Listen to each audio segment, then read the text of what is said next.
ಮನುಷ್ಯನ ಜೀವನದಾಗ ಕಷ್ಟ ಸುಖ ಸಿಹಿ ಕಹಿ ಇರೋದೇ.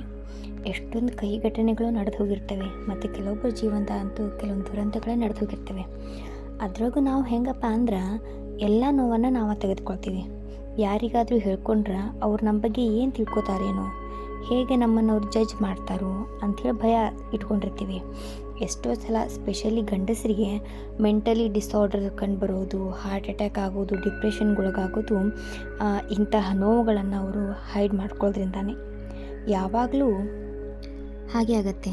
ಗಂಡು ಮಕ್ಕಳು ತಮ್ಮ ಕಷ್ಟನ ಯಾರ ಹತ್ರನೂ ಬೇಗ ಹೇಳ್ಕೊಳ್ಳೋದಿಲ್ಲ. ಅದರಲ್ಲೂ ಪಾಪ ಗಂಡು ಮಕ್ಕಳೇನಾದರೂ ಅತ್ತರೆ ಮುಗಿದೇ ಹೋಯ್ತು, ಏನು ಮಾರಾಯ ಹೆಣ್ಮಕ್ಳ ಥರ ಆಳ್ತಾ ಇದೆಯಾ ಅಂಥೇಳಿ ಮಾತು ಸಹ ಕೇಳಬೇಕಾಗ್ತೈತಿ, ಹೌದಿಲ್ರಿ?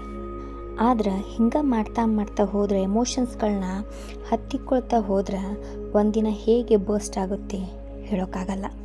ಕೆಲವೊಂದು ಸರ್ತಿ ಮೆಂಟಲ್ ಬ್ರೇಕ್ ಡೌನ್ ಆಗಬಹುದು. ಕೆಲವೊಂದು ಸಲ ನೀವು ನೋಡಿರ್ಬೋದಲ್ಲ, ಕೈ ಸಿಕ್ಕಿದಂಥ ಸಾಮಾನು ಹೋಗಿದ್ದು, ಗೋಡೆಗೆ ಕೈ ಚಚ್ಕೊಳ್ಳೋದು, ಈ ರೀತಿ ಒಂಥರ ಏನೋ ಚಿಟ್ಟು ಹಿಡ್ದಂಗೆ ಫೀಲ್ ಆಗ್ತಾರೆ.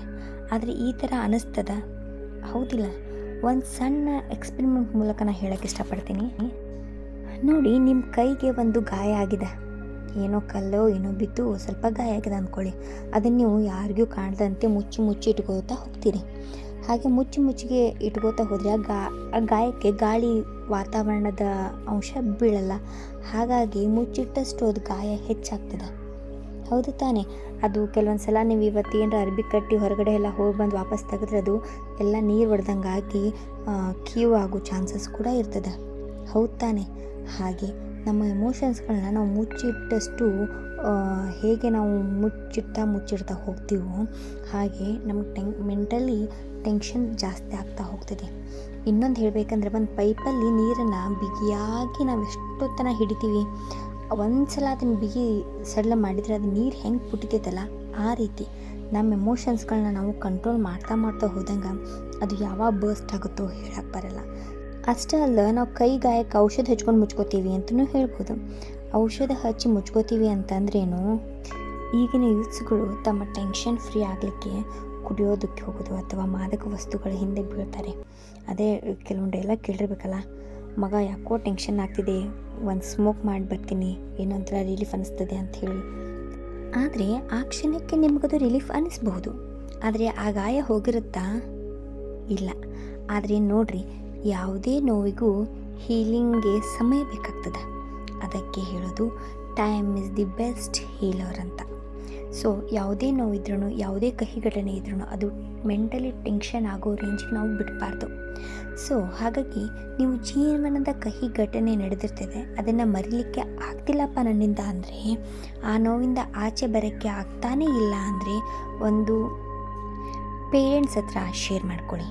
ಅಥವಾ ಮದುವೆ ಆಗಿರೋದಿದ್ದರೆ ನಿಮ್ಮ ಪಾರ್ಟ್ನರ್ ಹತ್ರ ಹೀಗಿದೆ ಅಂತ ಕೂಲಾಗಿ ಶೇರ್ ಮಾಡ್ಕೊಳ್ಳಿ.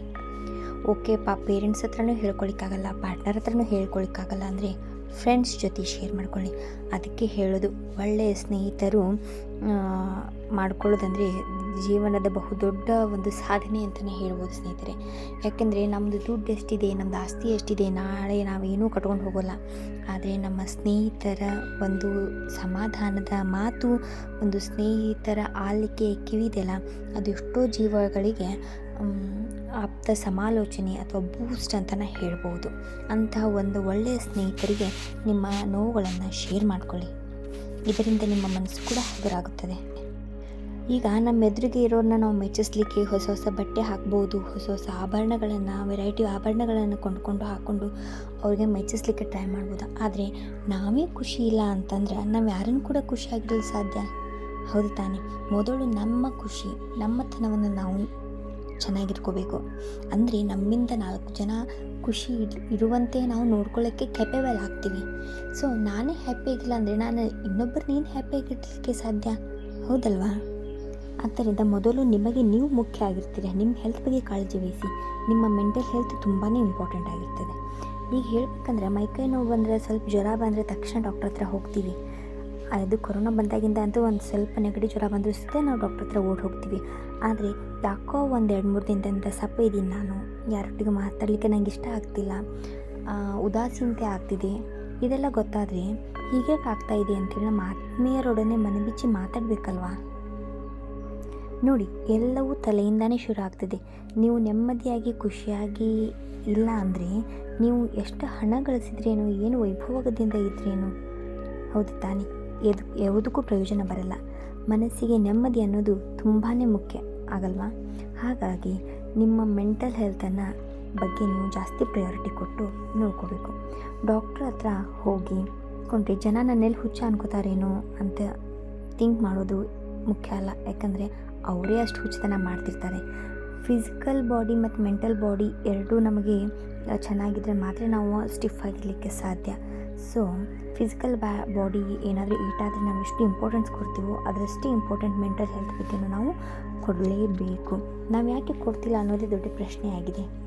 ಅಟ್ಲೀಸ್ಟ್ ನಿಮಗೆ ಯಾರ ಹತ್ರನೂ ಹೇಳಲಿಕ್ಕೆ ಆಗದೇ ಇದ್ದರೆ ಒಬ್ಬ ಒಳ್ಳೆಯ ಸೈಕಾಟ್ರಿಸ್ಟ್ನ ನೀವು ಕನ್ಸಲ್ಟ್ ಮಾಡಿ.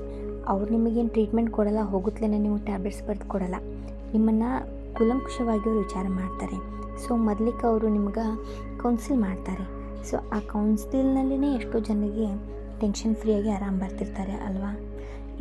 ಇದು ಕೂಡ ನಿಮಗೆ ಆಗಲ್ಲ ಅಂತಂದರೆ ಏನು ಮಾಡಿ, ಒಂದು ಸಣ್ಣ ಟಿಪ್ ಅಂತ ಹೇಳಿದರೆ, ನಿಮ್ಮ ರೂಮಲ್ಲಿ ಯಾರೂ ಇಲ್ಲದಾಗ ಡೋರ್ ಹಾಕ್ಕೊಂಡು ಕನ್ನಡಿ ಮುಂದೆ ನಿಂತ್ಕೊಂಡು ನಿಮಗೆ ಯಾವ ವಿಷಯದ ಬಗ್ಗೆ ಏನು ಟೆನ್ಷನ್ ಆಗ್ತಿದೆ, ಏನಾಗ್ತಿದೆ ಅನ್ನೋ ನೀವು ಒಬ್ಬರೇ ಮಾತಾಡಿ. ಹೀಗಿದೆ ಹೀಗಿಲ್ಲ ಅಂತ ಮಾತಾಡಿ ನಿಮಗೆ ಯಾವ ರಿಯಾಕ್ಷನ್ ಕೊಡ್ಬೇಕು ಅನಿಸುತ್ತಿದೆ ಎಲ್ಲ ಕೊಡಿ. ಅದೆಲ್ಲ ಹೊರಗೆ ಹಾಕಿದ ಮೇಲೆ ಏನೋ ಒಂಥರ ಮನಸ್ಸು ನಿಮಗೆ ನಿರಾಳ ಅನಿಸುತ್ತೆ. That is the one of the solution for the mental stress. ಹೌದಲ್ವಾ? ಈ ಟಿಪ್ನ ನೀವು ಒಂದು ಸಲನಾದರೂ ಬಳಸಿ ನೋಡಿ. ನಿಮಗೆ ಹೇಗೆ ಅನಿಸ್ತಿದೆ ಅನ್ನೋದನ್ನು ನನಗೆ ಕಮೆಂಟ್ ಮಾಡಿ. ಯಾಕೆಂದರೆ ನಾನು ಎಷ್ಟೋ ಸಲ ಇದನ್ನು ಟ್ರೈ ಮಾಡಿದ್ದೀನಿ. ಅಷ್ಟೇ ಅಲ್ಲದೆ ನಾನು NGOದಲ್ಲಿ ವರ್ಕ್ ಮಾಡ್ತಾ ಇರುವಾಗ ಕೌನ್ಸಿಲ್ ಮಾಡಲಿಕ್ಕೆ ಹೋಗ್ತಿದ್ದೆ. ಸೊ ಆ ಟೈಮಲ್ಲಿ ಎಷ್ಟೋ ಜನರಿಗೆ ಈ ಟಿಪ್ನು ಕೂಡ ಹೇಳಿದ್ದೀನಿ, ಅವ್ರಿಗೆ ಕೂಡ ಯೂಸ್ ಆಗಿದೆ. ಅಷ್ಟೇ ಅಲ್ಲದೆ ಇನ್ನೂ ಒಂದು ಟಿಪ್ ಅಂತ ಹೇಳಿದರೆ, ನಿಮಗೆ ಏನು ಅನಿಸುತ್ತೆ, ನಿಮ್ಮ ಫೀಲಿಂಗ್ಸ್ ಏನು, ಅದನ್ನು ಒಂದು ಪೇಪರ್ನಲ್ಲಿ ಬರೀರಿ. ಬರೆದು ಓದಿ ಅದನ್ನು ನೀವೇ. ನಂತರ ಅದನ್ನು ನಿಮ್ಮ ಕಣ್ಣಾರೆ ಸುಡೋದನ್ನು ನೋಡಿ. ಸೊ ಆವಾಗ ನಿಮ್ಮದು ಎಷ್ಟೋ ಮನಸ್ಸು ನಿರಾಳ ಆಗ್ತದೆ. ಅಷ್ಟೆಲ್ಲ ನಿಮ್ಮ ಮೈಂಡಲ್ಲಿರುವಂಥ ಟೆನ್ಷನ್ ಕೂಡ ಕಡಿಮೆ ಆಗ್ತಾ ಬರ್ತದೆ. ಇಂತಹ ಸಣ್ಣ ಪುಟ್ಟ ಟೆಕ್ನಿಕ್ಗಳನ್ನು ಯೂಸ್ ಮಾಡಿ ನಮ್ಮ ಟೆನ್ಷನ್ ಫ್ರೀ ಆದಂತಹ ಜೀವನವನ್ನು ನಾವು ಕಳೀತಾ ಹೋದಂತೆ ನಮ್ಮ ಜೀವನದ ಒಂದು ಮೇಜರ್ ಚೇಂಜಸನ್ನು ನಾವು ಕಾಣ್ಬೋದು ಅಂತ ನನ್ನ ಅನಿಸಿಕೆ ಸ್ನೇಹಿತರೆ. ಈ ವಿಡಿಯೋ ನಿಮಗೆ ಇಷ್ಟ ಆಗಿದ್ದರೆ ಲೈಕ್ ಮಾಡಿ. ನಿಮ್ಮ ಅನಿಸಿಕೆ ಅಥವಾ ನನ್ನ ಅನಿಸಿಕೆಯ ಬಗ್ಗೆ ನಿಮಗೇನಾದರೂ ಅನಿಸಿದರೆ ಕಮೆಂಟ್ ಮಾಡಿ ತಿಳಿಸಿ ಮತ್ತು ಸಬ್ಸ್ಕ್ರೈಬ್ ಮಾಡಿ. ಹೀಗೆ ಸಪೋರ್ಟ್ ಮಾಡಿ. Thank you.